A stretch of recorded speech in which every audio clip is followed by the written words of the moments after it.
মুখ্যমন্ত্ৰীক প্ৰত্যাহ্বান।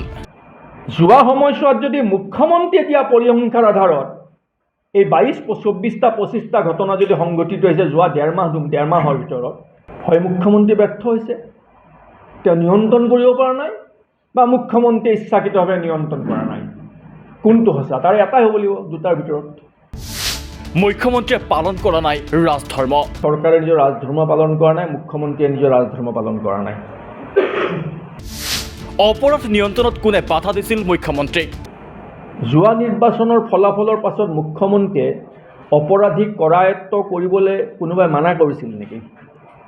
অপৰাধ নিয়ন্ত্ৰণ কৰিবলৈ মুখ্যমন্ত্ৰীক কোনোবাই বাধা দিছিল নেকি?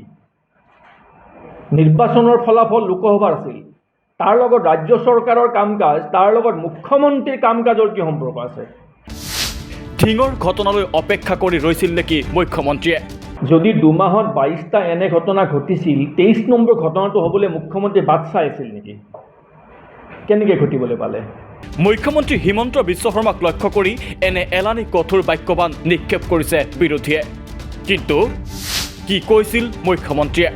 আৰু লোকসভা ইলেকশ্যনৰ পিছত তেওঁলোকে বহুত এনকাৰেজমেণ্টো পাই আছে, এটাৰ পিছত এটা ঘটনা কৰি আছে।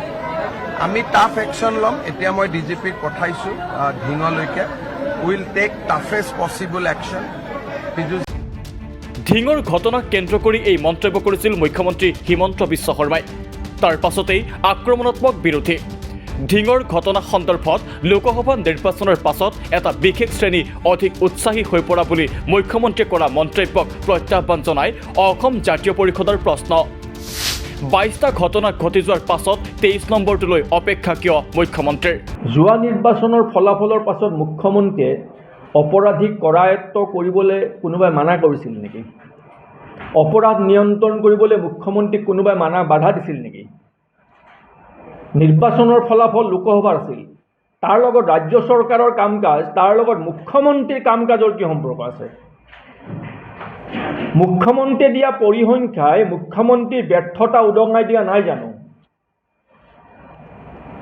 যিখন চৰকাৰৰ দিনত 2 মাহত 22-23 আৰু যোৱা 2 দিনৰ আৰু 2-3টা ঘটনা সংঘটিত হৈছে, মানে যোৱা 2 মাহত যদি যিখন ৰাজ্যত 25টাকৈ নোৱাৰি আৰু আনৰেজিষ্টাৰ্ড কেছটো বহুত আছে, ৰেজিষ্টাৰ্ড কেছ যদি 25টা বা 22টা বা 24টা 25টা এনে ঘটনা সংঘটিত হৈছে, ধৰ্ষণৰ ঘটনা, তাৰ বাবে মুখ্যমন্ত্ৰীৰ ব্যৰ্থতা মুখ্যমন্ত্ৰীয়ে ৰাজহুৱাভাৱে স্বীকাৰ কৰা উচিত যে মই ব্যৰ্থ হৈছোঁ। নে এইটো হয় নেকি বাৰু যে মুখ্যমন্ত্ৰীয়ে ঘটনাটো হ'লে ভাল পায় বা নিয়ন্ত্ৰণ কৰিব নিবিচাৰে, কাৰণ ঘটনাটো হোৱাৰ পিছত মুখ্যমন্ত্ৰীয়ে এটা নেৰেটিভ সৃষ্টি কৰিবলৈ তেওঁৰ বাবে সুবিধা হয়? ইয়াত দুটা কথা জড়িত আছে। যোৱা সময়ছোৱাত যদি মুখ্যমন্ত্ৰীয়ে দিয়া পৰিসংখ্যাৰ আধাৰত এই 24টা 25টা ঘটনা যদি সংঘটিত হৈছে যোৱা ডেৰ মাহৰ ভিতৰত, হয় মুখ্যমন্ত্ৰী ব্যৰ্থ হৈছে, তেওঁ নিয়ন্ত্ৰণ কৰিব পৰা নাই, বা মুখ্যমন্ত্ৰীয়ে ইচ্ছাকৃতভাৱে নিয়ন্ত্ৰণ কৰা নাই। কোনটো সঁচা? তাৰ এটাই হ'ব লাগিব দুটাৰ ভিতৰত। দুইটা অপৰাধ। মুখ্যমন্ত্ৰী আসনত বহি ৰাজধৰ্ম পালন নকৰাটো অপৰাধ, মুখ্যমন্ত্ৰী অপৰাধৰ বাবে অপৰাধী। গতিকে মুখ্যমন্ত্ৰীয়ে দিয়া যিটো নেৰেটিভ যে যোৱা নিৰ্বাচনৰ লোকসভা নিৰ্বাচনৰ ফলাফলৰ পাছত এনে ঘটনা 22টা সংঘটিত হৈছে, মুখ্যমন্ত্ৰীয়ে ব্যৰ্থতা স্বীকাৰ কৰি ল'ব লাগে। সিমানেই নহয়, অসমীয়া মানুহ সংখ্যালঘু হোৱা অঞ্চলক লৈ মুখ্যমন্ত্ৰীয়ে কৰা মন্তব্যকো প্ৰত্যাহ্বান অসম জাতীয় পৰিষদৰ। অজাপৰ দাবী, অসমীয়া মানুহ যদি সংখ্যালঘু হৈছে তেন্তে অসম চুক্তি ৰূপায়ণ কৰক। যিখিনি প্ৰাথমিক আৰু মৌলিক দায়িত্ব এখন চৰকাৰৰ, সেই প্ৰাথমিক আৰু মৌলিক দায়িত্ব এই চৰকাৰখনে আৰু মুখ্যমন্ত্ৰী হিমন্ত বিশ্ব শৰ্মা ডাঙৰীয়াই পালন কৰা নাই। আমি সকলো জানো যে হিমন্ত বিশ্ব শৰ্মা ডাঙৰীয়াই যোৱা 23 বছৰ অসমৰ আটাইতকৈ শক্তিশালী মন্ত্ৰী আৰু মুখ্যমন্ত্ৰী ক্ষমতাত আছে। তেখেতে অসম চুক্তি ৰূপায়ণ বিভাগৰো মন্ত্ৰী আছিল। হিমন্ত বিশ্ব শৰ্মা ডাঙৰীয়াক ৰাজহুৱাভাৱে প্ৰত্যাহ্বান জনাওঁ যে আপুনি যদি ৰাজধৰ্ম পালন কৰিব বিচাৰিছিল, অসম চুক্তি ৰূপায়ণ কৰি যদি 71 চনৰ পাছত অহা অবৈধ বিদেশী নাগৰিকসকলক চিনাক্ত কৰিলেহেঁতেন, 71 চনৰ পাছত অহা অবৈধ বিদেশী নাগৰিকসকলক যদি চিনাক্তকৰণ কৰিলেহেঁতেন, তেওঁলোকৰ নাম ভোটাৰ তালিকাৰ পৰা কৰ্তন কৰিলেহেঁতেন, আৰু বহিষ্কৰণৰ বাবে যাৱতীয় বিধিগত ব্যৱস্থাবোৰ যদি আৰম্ভ কৰিলেহেঁতেন এই ঘটনাবোৰ নিশ্চিতভাৱে প্ৰতিৰোধ হ'লহেঁতেন। ইফালে হিমন্ত বিশ্ব শৰ্মাক অসমৰ ইতিহাসৰ সৰ্বকালৰ ব্যৰ্থ মুখ্যমন্ত্ৰী আখ্যাৰেও কঠোৰ সমালোচনা দলটোৰ। যে একাংশ লোকে মুছলমান তুষ্টিকৰণ কৰে, কোনেও মুছলমান তুষ্টিকৰণ নকৰে। দেশক ভাল পোৱা কোনো মানুহে কোনো অবৈধ বিদেশীক তুষ্টিকৰণ নকৰে, অবৈধ বিদেশীক বিৰোধিতা কৰে। মুছলমান তুষ্টিকৰণ, হিন্দু তুষ্টিকৰণ এই কামবোৰ মুখ্যমন্ত্ৰী হিমন্ত বিশ্ব শৰ্মা ডাঙৰীয়াই তেওঁৰ দলে কৰে। 23 বছৰীয়া ৰাজনৈতিক ইতিহাসত, মুখ্যমন্ত্ৰী ক্ষমতাত থকা 23 বছৰীয়া ৰাজনৈতিক ইতিহাসত 13-15 বছৰ কাল তেখেতে মুছলমান তুষ্টিকৰণ কৰিছিল। 8 বছৰ হিন্দু তুষ্টিকৰণ কৰি আছে, হিন্দু তুষ্টিকৰণ 8 বছৰ কৰিছে, তাৰ পূৰ্বে 15 বছৰতে মুছলমান তুষ্টিকৰণ কৰিছিল। আপোনালোকৰ মনত থাকিব, তেখেতে টুপি পিন্ধি মাদ্ৰাছাত গৈ কোৰাণ শ্বৰীফক বিশ্বৰ সৰ্বশ্ৰেষ্ঠ ধৰ্মগ্ৰন্থ বুলি ক'বলৈ কুণ্ঠাবোধ কৰা নাছিল। আমি নকওঁ, কিন্তু আমি কোৰাণ শ্বৰীফক বিশ্বৰ সৰ্বশ্ৰেষ্ঠ ধৰ্মগ্ৰন্থ বুলি নকওঁ। মই ক'ম মদ ভাগৱত গীতা বিশ্বৰ।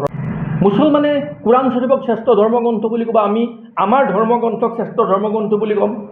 খ্ৰীষ্টিয়ানে তেওঁলোকৰ ধৰ্মগ্ৰন্থক শ্ৰেষ্ঠ বুলি ক'ব। প্ৰত্যেকটো ধৰ্মই নিজৰ নিজৰ ধৰ্মগ্ৰন্থক শ্ৰেষ্ঠ বুলি ভাবে আৰু কোৱাৰ অধিকাৰ আছে।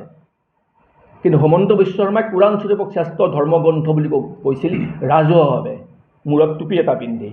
তাতকৈ ডাঙৰ তুষ্টিকৰণ কি লাগে?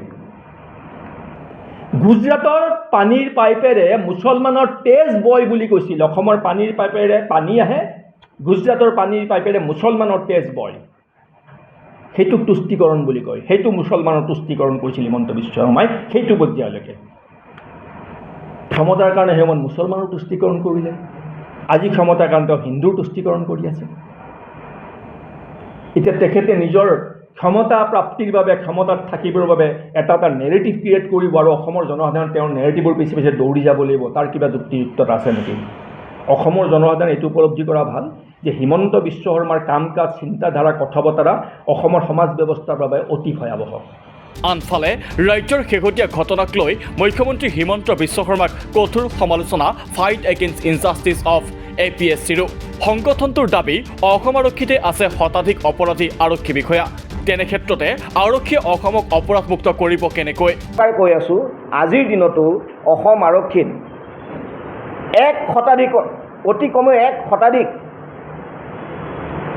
আপোনাৰ অপৰাধিক গোচৰৰ সৈতে বা ক'ৰবাত নহয় ক'ৰবাত দোষী সাব্যস্ত হোৱা বিষয়া বা বক্ৰ পথেৰে বাছনিভুক্ত হোৱা বিষয়া, অৰ্থাৎ যিবিলাক বিষয়া আচলতে সেই বিভাগত থাকিব নালাগে, তেওঁলোক নিজে একোটা অপৰাধেৰে তেওঁলোকৰ বাছনিভুক্ত হৈছে।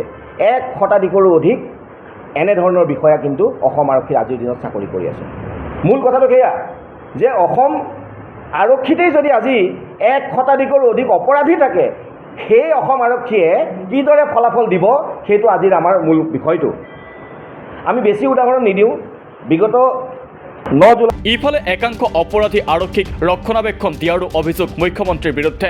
9 জুনত আজি 2-3 বছৰ ধৰি ইমান এজন শীৰ্ষতম মহলত থকা আৰক্ষী বিষয়াই ইমান ডাঙৰ অপৰাধ এটা কৰি পেলাই তেওঁৰ বিৰুদ্ধে ব্যৱস্থা গ্ৰহণ কৰা নাই। গতিকে এই ক্ষেত্ৰত আপোনালোকে ব্যৱস্থা লওক। কিন্তু তেনে কোনো ব্যৱস্থা কিন্তু এই বিগত সময়ছোৱাত কিন্তু ডক্টৰ হিমন্ত বিশ্ব শৰ্মাক নেতৃত্বাধীন চৰকাৰে গ্ৰহণ কৰা দেখা নগ'ল। আৰু এতিয়া কি হ'ল, স্বয়ং এই গৃহ বিভাগৰ এনে গাফিলতিৰ বাবেই আৰু এক প্ৰকাৰে পৰোক্ষভাৱে এই SN সিঙৰ দৰে এজন অপৰাধীক সুৰক্ষা দিয়াৰ বাবে বিগত মে' মাহত এইগৰাকী SN সিঙে DG চিভিল ডিফেন্স আৰু কমাণ্ডেণ্ট জেনেৰেল অফ হোমগাৰ্ড, অসামৰিক প্ৰতিৰক্ষা আৰু গৃহৰক্ষী বাহিনীৰ তেওঁ DG পদৰ পৰা তেওঁ অৱসৰ গ্ৰহণ কৰে। অৰ্থাৎ এজন কৰ্তব্যৰত পুলিচ বিষয়াই অপৰাধত লিপ্ত হ'ল, এক্সটৰ্চনৰ ৰেকেট চলালে। যিসকলে আমাক উদ্ধাৰ কৰিব লাগে, আমাক বচাব লাগে, আইনৰ ৰক্ষক হ'ব লাগে, সেইসকলে নিজে অপৰাধ কৰিলে। এজন ন্যায়াধীশে তদন্ত কৰিলে, সেই তদন্ত কমিটিৰ ৰিপৰ্ট পঢ়ি থাকিলে, ৰাজহুৱা কৰা গ'ল, দল সংগঠনে ক'লে, তাৰ পাছতো কিন্তু সেই মানুহজনক বিষয়ে কোনো ব্যৱস্থা গ্ৰহণ নকৰিলে। আৰু এই চূড়ান্তভাৱে এই গৃহ বিভাগৰ গাফিলতিৰ বাবে এই মানুহজনৰ বিৰুদ্ধে কোনো ব্যৱস্থা গ্ৰহণ নকৰাকৈ এই মানুহজনক অৱসৰ ল'বলৈ দিয়া হ'ল। অৰ্থাৎ সিমানেই নহয়, ধিঙৰ ঘটনাৰ ভুক্তভোগীৰ সাক্ষ্য গ্ৰহণ কৰা বিষয়াগৰাকীয়ে বক্ৰপথেৰে চাকৰি লোৱা বিষয়া বুলিও গুৰুতৰ অভিযোগ সংগঠনটোৰ। একশ্যন লৈ আছে। কিন্তু অসমত কি হৈ আছে, অসমত এই কালি ধিঙৰ যিটো কাণ্ড হ'ল তাত ছোৱালীজনী যিগৰাকীয়ে ষ্টেটমেণ্ট লৈ আছে সেই নাম থকা আমি যিকেইজনে একেগৰাকী নাম দিছোঁ তাৰ ভিতৰতে ভুৱা পথেৰে বক্ৰ পথেৰে EWS লোৱা এগৰাকী DSP। গতিকে এয়াই অসমৰ বিড়ম্বনা। It is the irony of our state.